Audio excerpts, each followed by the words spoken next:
Ouais, bonjour les amis. Alors, aujourd'hui, on va parler du Bitcoin. Alors, ça fait longtemps, hein, ça fait très très très longtemps que j'ai pas parlé du Bitcoin. Mais on est en train d'assister à un phénomène que je trouve hyper intéressant. À savoir, vous voyez ici, on a une grosse consolidation depuis le mois de mars. Donc, ça fait plusieurs mois que le Bitcoin ne fait pas grand-chose, hein. Et là, pour la première fois, on est en train de flirter avec les anciens plus hauts. Et ça, bon, bah voilà, c'est positif. C'est positif, mais clairement, et pour moi, ça va être ça, la grosse résistance. Vous voyez, on vient taper cette résistance. C'est là où c'est incroyable l'analyse technique. Et ça consolide légèrement. Clairement, voilà, la consolidation, elle est très légère, les volumes sont très légers, donc pour moi, c'est assez positif. Et si ça passe par le haut, ben, ça peut effectivement continuer son mouvement ascendant. Alors, qu'est-ce qui explique ce phénomène? Ben, en fait, c'est très simple, c'est Donald Trump. Donald Trump, qui à un certain moment était donné perdant contre Harris. Beaucoup de gens disaient, bon, bah, c'est bon, il est mort, il est enterré, etc. Je pense que Elon Musk a fait énormément de bien à Trump. Il a apporté ce côté fraîcheur, ce côté crédibilité, hein. C'est l'homme le plus riche au monde. C'est également un génie, c'est un innovateur et c'est quelqu'un qui voilà fait partie du rêve américain, hein. C'est pas un Américain d'origine, il vient d'Afrique du Sud. Et alors bien sûr, son père était riche, sa mère elle était également voilà, c'est pas le gamin qui vient qui galère etc pour réussir. Néanmoins, il a réussi et de très belle manière. Et donc, il donne énormément de crédit à Donald Trump. Or, Donald Trump, on le sait, auparavant, il disait du Bitcoin que c'était de l'air, que ça ne valait pas grand-chose, etc. Et puis récemment, il a été extrêmement élogieux à l'égard du Bitcoin. Donc, la grosse explication de cette hausse du Bitcoin, c'est Trump. Les élections américaines, c'est dans pas longtemps. Si Trump est élu, alors certaines personnes disent qu'on va vendre la news, c'est-à-dire dès que Trump sera élu, le Bitcoin, bah, on va avoir une prise de bénéfice comme on a d'habitude, mais on peut également avoir l'inverse. Moi, pour moi, encore une fois, je suis hyper froid dans mon analyse, donc j'ai pas d'affect. Pour moi, on est sur une grosse résistance.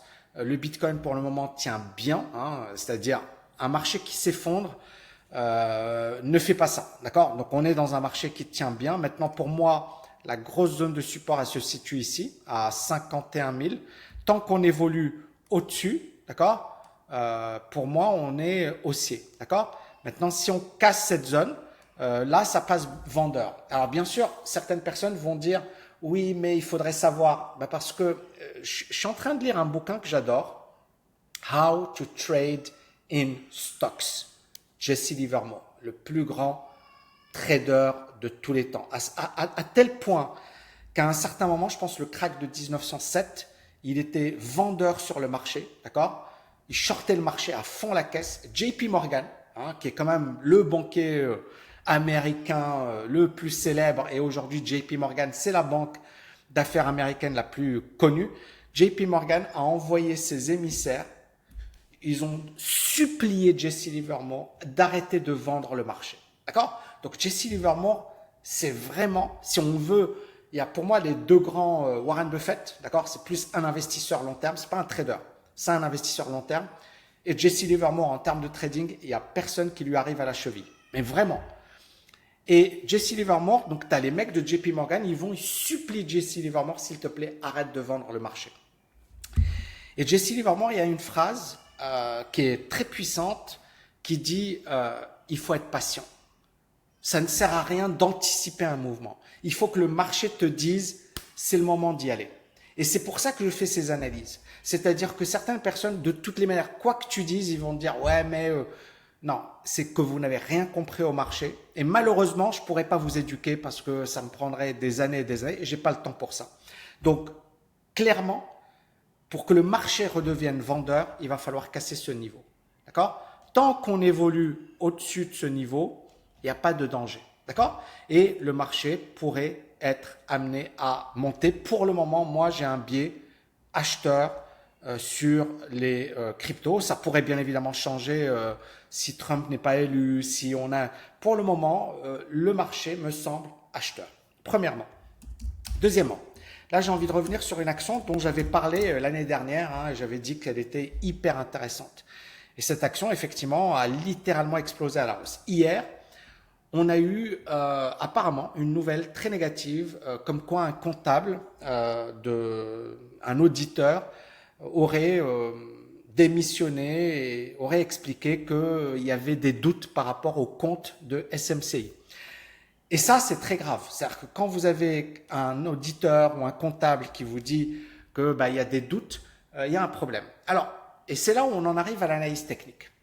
Beaucoup de gens, encore une fois, ne comprennent pas l'analyse technique ou n'ont qu'une éducation limitée ou une formation limitée sur l'analyse technique.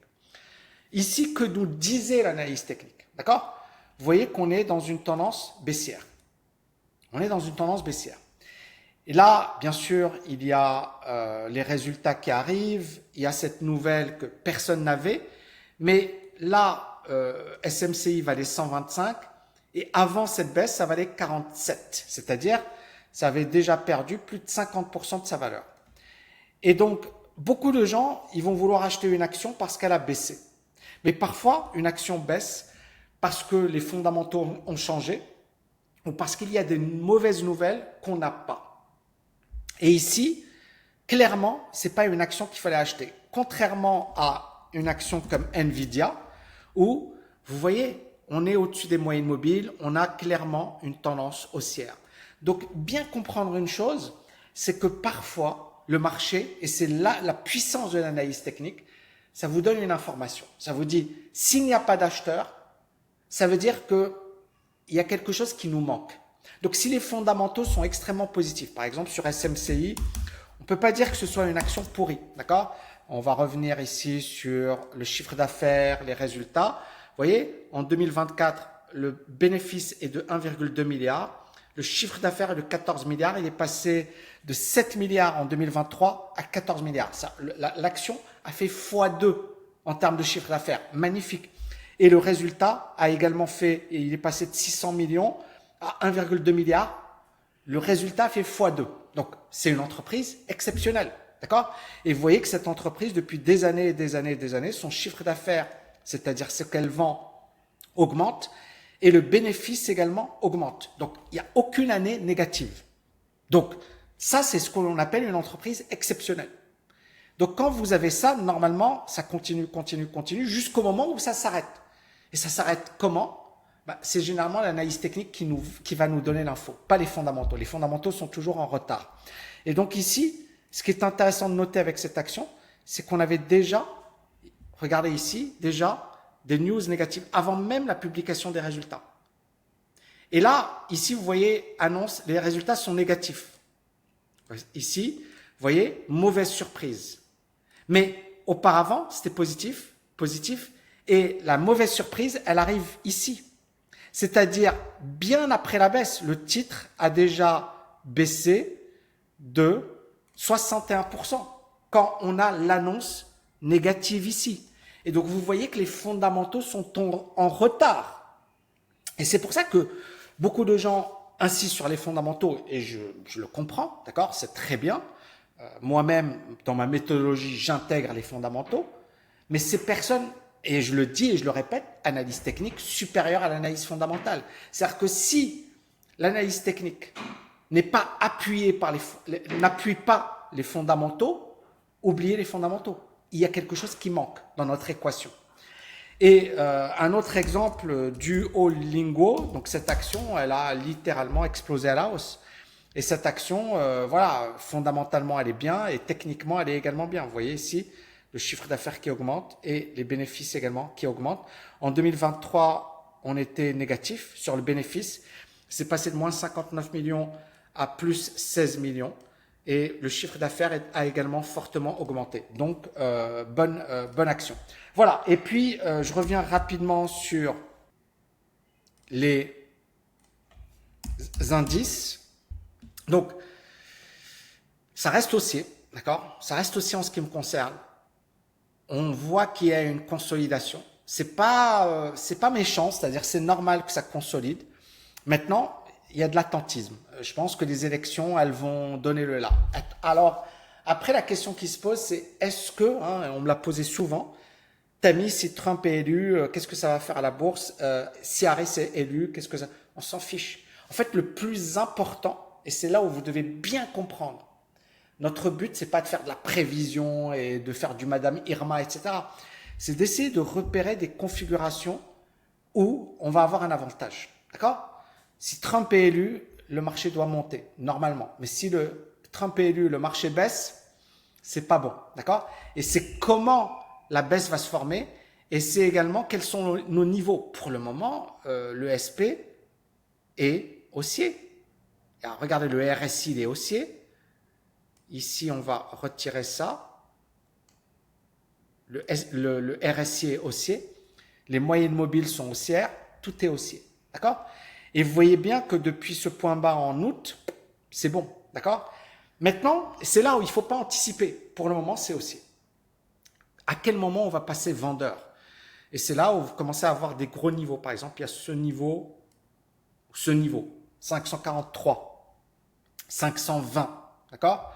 Si ça casse ces niveaux, ça remet en question la tendance. Et puis, bien évidemment, cette moyenne mobile. On peut la casser légèrement, comme on l'a fait ici, d'accord? Mais c'est cette moyenne mobile qui va vraiment déterminer. C'est la moyenne mobile, généralement, moi, je prends 40 semaines, d'accord? C'est-à-dire 200 jours. Et cette moyenne mobile, elle est clé. Tant qu'on évolue au-dessus, on peut jouer avec, hein, on peut faire une petite cassure et on repart. Mais tant qu'on évolue au-dessus, le marché est haussier. Et c'est la moyenne mobile qui est utilisée par énormément de gestionnaires de portefeuille. Voilà les amis, j'espère que vous avez kiffé cette vidéo. J'ai plein de thèmes à vous préparer. C'est vrai que là, j'étais très busy, notamment sur STM. Je suis en train de bosser sur le bootcamp STM. Je suis en train de finaliser certains points. J'avais beaucoup de choses à développer. Mais voilà, j'ai voulu faire une petite vidéo rapide pour répondre à vos questions. À bientôt les amis. Et n'oubliez pas de liker, de partager, de commenter positivement. Alors, j'ai plein de vidéos qui arrivent qui vont être assez marrantes. Je n'ai pas parlé de plein de choses, la fiscalité sur le passeport. Alors là, c'est un thème, c'est incroyable. Hein. Mais oui, je vais finir avec ça. Je ne m'y attendais depuis très longtemps. C'est-à-dire, encore une fois, il faut bien comprendre une chose. J'ai écrit un bouquin en 2009, d'accord? Alors, ce bouquin, c'est Investir sans criser. Dans ce bouquin, 2009, hein, donc, et je l'ai écrit en 2008 et il a été publié, hein, je vais vous dire la date exacte, en 2009, avril 2009. C'est fou, hein?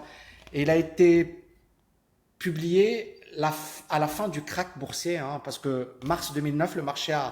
Et pourquoi j'ai dit investir sans criser? Voilà, c'est par rapport à la crise. On était en train de vivre une crise. Et l'idée, c'était de se dire, il y aura peut-être des opportunités, déjà à l'époque. Mais par contre, dans ce bouquin, il y a toute une partie sur les fondamentaux. Et j'explique, est-ce que le capitalisme a encore un avenir? Je parle des BRICS, je parle de l'Europe et des États-Unis en perte de vitesse. Attends, 2 secondes. Voilà, je reviens sur, est-ce que l'Europe et les États-Unis sont en perte de vitesse? Je reviens sur les 30 glorieuses, l'Europe, la croissance. Je parle de la désindustrialisation. On est en 2008, les amis. J'ai écrit ce bouquin en 2008. La montée en puissance des BRICS, les fonds souverains à la conquête, la crise actuelle, d'accord? Est-ce qu'on va vers un nouveau capitalisme? Je parle du capitalisme, des inégalités mondiales. Je parle des inégalités, du fait qu'elles vont exploser dans les prochaines années. Une augmentation des inégalités au sein des pays riches, d'accord?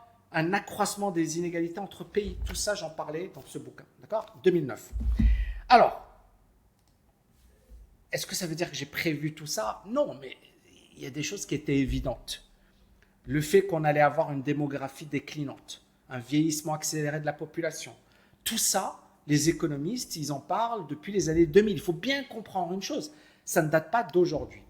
Et il faut bien comprendre une chose, c'est que clairement, l'Europe, et moi je l'ai compris, hein, j'ai travaillé en France pendant de nombreuses années, j'ai également été fonctionnaire, et j'ai vu l'organisation. Hein, par exemple, l'éducation nationale, c'est une grosse machine, quoi. C'est un mammouth. C'est un ancien ministre qui avait dit c'est un mammouth, et il a raison. C'est-à-dire, les profs sont des numéros, quoi. T'es personne, quoi, quand t'es prof. On voit beaucoup, on parle des violences et tout. Moi, j'ai participé à ça, hein, et je voyais des élèves violents, des élèves qui finalement ne respectaient pas nécessairement l'autorité des profs. Et je voyais un prof de 60, 65 ans, le mec qui était le dos courbé, il était tout triste. Et quand je l'ai vu, je me suis dit, j'ai pas envie d'être comme lui, quoi. Et clairement, ça a été pour moi un électrochoc, ça. Je savais que de toutes les manières, les choses n'allaient pas s'améliorer. Donc aujourd'hui, ce qui se passe, c'est juste, en fait, c'est normal. C'est-à-dire, à un certain moment, un pays qui vit au-dessus de ses moyens, qui a mal géré ses finances publiques, il aura besoin d'argent. Donc, ils vont taper sur tout ce qui bouge. Et donc, à partir de là, ce qui se passe aujourd'hui, c'est totalement logique. Mais clairement, il fallait l'anticiper. Moi, moi, je fais partie des gens. En 2010, j'ai quitté la France, j'ai quitté Paris, et beaucoup de gens m'ont dit que j'étais fou, que j'étais en train de me tirer une balle dans le pied, que je ne comprenais pas, que voilà. Et pourtant, ça a été une excellente décision. C'est-à-dire, à ce moment-là bien précis, j'ai eu un bon timing. Mon timing dans mon bouquin, quoi. C'est-à-dire, en fait, beaucoup de gens te disent c'est impossible de prédire, de prévoir. Oui, c'est compliqué, c'est difficile, mais à un certain moment, il y a des évidences. D'accord? Et à un certain moment, vous devez comprendre, c'est-à-dire, il y a toujours ce débat. Hein. Je vois beaucoup de gens dire oui, l'analyse technique ne permet pas de battre les marchés, c'est un mensonge. Et en fait, on en revient à des choses basiques, c'est-à-dire, on parle des gérants, on t'explique pourquoi un analyste technique va battre des fonds quantitatifs qui déploient énormément d'argent. En fait, vous ne comprenez rien. C'est-à-dire, les fonds quantitatifs, à part Renaissance, la grande majorité des fonds spéculatifs sont nuls. La performance est décevante. D'accord? Donc, le particulier, il ne le sait même pas. Ce que je suis en train de vous dire, punaise, c'est une évidence. Les fonds spéculatifs ont une performance catastrophique. Ça ne dépasse pas les 5%. Par rapport au SP500, ils se font laminer par le SP500. Maintenant, est-ce qu'un particulier ne peut pas battre les marchés? La réponse est, encore une fois, très peu de particuliers vont battre les marchés, mais certains particuliers vont battre les marchés. Je vais vous donner des exemples, je vais me baser sur moi-même. Dubaï, tout le monde achète quand j'arrive, tout le monde se dit c'est excellent, c'est magnifique, etc. Quand l'immobilier à Dubaï s'effondre, personne ne veut acheter. Et moi, qu'est-ce que je dis? Ah, génial. Donc, je suis un particulier. Et je bats les marchés à ce moment-là bien précis, puisque j'achète quand personne ne veut acheter. Aujourd'hui, tout le monde veut acheter à Dubaï, mais c'est trop tard. Le problème, il est là. Ce que vous n'avez pas compris, c'est que la grande majorité des particuliers ne battent pas le marché, parce qu'ils sont victimes de comportements moutonniers. Ils achètent quand tout le monde veut acheter. Une minorité gagne, parce que cette minorité a la patience et est capable d'attendre le meilleur moment. Et on en revient à Jesse Livermore, c'est ce qu'il disait. Il disait il faut être patient, il faut attendre le bon moment. Et c'est ce que dit également Warren Buffett. Pourtant, ce sont deux styles différents. Jesse Livermore, c'est plus de l'analyse technique, plus du trading. Warren Buffett, c'est plus de l'investissement long terme, plus du fondamental. Deux styles différents, deux approches différentes, le même raisonnement. Il faut acheter quand personne ne veut acheter et il faut être patient. D'accord? Et donc, à partir de là, en fait, battre les marchés, c'est difficile parce que très peu de gens ont la bonne gestion de leurs émotions. Beaucoup de gens sont dominés par leurs émotions. D'accord? Quand en 2010, j'ai quitté la France, tout le monde m'a dit « t'es fou » parce que j'étais invité sur tous les plateaux télé et je donnais, voilà, j'étais enseignant à Dauphine, à Assas, j'enseignais dans les plus grandes business schools, les plus grandes écoles d'ingénieurs, les ponts et chaussées, etc., école centrale. Et donc, pour beaucoup de gens, ce que je faisais était complètement fou. Et pour moi, c'était le bon choix à faire. 14 ans après, je reviens sur mes décisions, mais mes décisions ont été très bonnes. Et donc, les amis, dites-vous une chose. Quand certaines personnes me disent « Tami, il joue à faire peur », parce qu'effectivement, je vous parle de l'importance d'investir, de ne pas croire dans l'État, d'investir sur vous-même. Beaucoup de gens vont me dire « Oui, mais Tami, tu fais peur pour nous inciter à acheter tes formations. » Non, si tu veux suivre ma formation, c'est un énorme avantage pour toi. Mais moi, je m'en fiche. C'est-à-dire, n'achète pas ma formation. Mais comprends bien que moi, je ne cherche pas à faire peur. Moi, c'est mon raisonnement à l'époque, et qui n'a pas changé. C'est-à-dire, en fait, je suis confirmé dans mes décisions. Et mon raisonnement de l'époque, c'était de me dire, la situation va s'aggraver, ça ne va pas s'améliorer, Et c'est aujourd'hui qu'il faut agir. Et c'est ce que j'ai fait. Et croyez-moi ou ne me croyez pas, ça a été un long chemin vers la réussite. Ça n'a pas été facile, mais aujourd'hui, les décisions que j'ai prises il y a 10 ans, il y a 14 ans, ben, j'ai les dividendes. J'ai osé faire ce que la grande majorité de mes amis n'ont pas osé. Moi, j'ai des amis, ils bossent dans les plus grands cabinets de consulting, ils sont très bien payés, j'aurais pu être comme eux, mais en fait, j'aurais jamais atteint mon patrimoine, j'aurais jamais réalisé ce que j'ai réalisé. D'accord? Donc, ce que j'ai fait, c'était contre la masse. La masse ne voulait pas faire ce que j'ai fait. Tu viens, je vais au Maroc, je crée un business en ligne, tout le monde me dit, t'es fou, quoi, t'es fou. C'est même pas une école physique, etc. Et puis après, je vais à Dubaï, tout le monde me dit, t'es fou. Dubaï, c'est pas... Je suis arrivé à Dubaï, je me suis dit, ils ont tout compris. Et je me suis dit, ça va tout exploser. Et j'ai eu raison. Mon intuition était bonne. Maintenant, bien sûr, je me suis trompé, j'ai fait des conneries comme tout le monde. Mais à un certain moment, il faut bien comprendre la chose suivante. Beaucoup de gens vont vous dire, c'est impossible de prévoir l'avenir. Non, l'avenir, c'est prévisible. La France est dans la merde, elle va être dans la merde encore plus dans les années à venir. La retraite, n'y comptez pas, ça, je peux vous dire, dans 20 ans, 30 ans, 40 ans, la retraite, ce sera que dalle. Et aujourd'hui, si tu ne te bouges pas les fesses, tu seras dans la merde. Ça, croyez-moi, ne me croyez pas, tu peux ne pas me croire, c'est ça ce qui va arriver. Donc la seule manière de te protéger aujourd'hui, c'est de prendre des décisions. D'accord? C'est de se dire, ok, je dois investir, je dois peut-être gagner plus, je dois vraiment être aujourd'hui en mode agir massivement, quoi. Il n'y a pas de... Ne soyez pas moi-même, je continue d'agir, les amis. Parce que le monde, on rentre dans un monde impitoyable. L'intelligence artificielle, on va avoir les BRICS qui montent en puissance, l'incertitude, beaucoup d'États qui ont vécu au-dessus de leurs moyens, qui sont incapables. Donc, tout ce qui arrive aujourd'hui était prévisible. Et ce qui va arriver demain, c'est prévisible également. C'est évident. Ça fait des années que j'en parle. Ici, je parle de la démographie, j'en parle. Je dis, voilà, le problème de la démographie. Voilà, je vais vous lire ce que j'ai écrit en 2008. Les principaux enjeux du 21e siècle. Nous vivons une ère extraordinaire et de tous les dangers. Jamais les frontières n'ont été aussi étanches, le savoir aussi disponible au grand public, les changements sociologiques et économiques aussi rapides. Pourtant, contrairement à ce qu'affirmait Fukuyama, la fin de l'histoire, les grèves de la faim en 2008, la crise des subprimes, l'émergence de la Chine, prouvent qu'il ne s'agit pas de la fin de l'histoire et qu'une nouvelle page est en train de s'écrire. Le 21e siècle présente de nombreux enjeux majeurs sur les plans de la démographie, l'environnement, la rareté des matières premières, la révolution numérique, la globalisation, la géopolitique. Dans ce chapitre, nous décrirons succinctement les principaux enjeux et je commence par le bouleversement démographique. Je reviens sur Modigliani, la théorie du cycle de vie. Je parle également du facteur démographique et à un certain moment, je reviens sur les problèmes liés au vieillissement de la population. Selon une étude réalisée par la Société Générale en 2050, plus de 2 milliards d'individus seront âgés de plus de 60 ans. Ce vieillissement rapide de la population pose le problème de la gestion de ce choc démographique sur un plan économique. Mécaniquement, cela aura les conséquences suivantes. Une baisse de la natalité et dans le même temps, une hausse des retraités avec un effet induit, une baisse de la population active mondiale.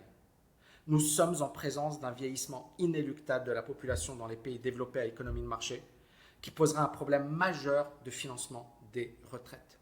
En France, les économistes anticipent une forte augmentation du ratio de dépendance avec de réels problèmes économiques et sociaux en perspective. Nous serons également confrontés à une pénurie de la main-d'œuvre qualifiée dans les pays développés à économie de marché. Les pays développés auront besoin d'une main-d'œuvre qualifiée et jeune en abondance dans les années qui suivent. Ce bouleversement démographique aura un impact non négligeable sur les mouvements migratoires. Il faut noter que les migrations se font aujourd'hui avant tout entre pays du Sud et non du Sud vers le Nord. Les migrations, c'est essentiellement des pays du Sud vers des pays du Sud, contrairement à ce qu'on écoute et ce qu'on entend dans les médias. Ce que je disais en 2008. Quel financement pour les retraites ? Donc, je parle des deux systèmes, etc. Répartition, d'accord? Cet équilibre n'est plus tenable. Nous sommes à l'aube d'un papy-boom avec un nombre de retraités qui augmentera fortement, ce qui rendra difficile le financement des pensions par les actifs. 2008 les amis, rien n'a changé. Et tout ce qui avait été écrit se réalise aujourd'hui. Je ne suis pas Madame Irma, c'était juste évident, d'accord? Mais à un certain moment, beaucoup de gens, ils voient la réalité en face, ils font rien. C'est pour ça que vous devez agir. Donc les amis, dites-moi en commentaire si vous êtes chaud pour agir et je vous dis à bientôt. Ciao!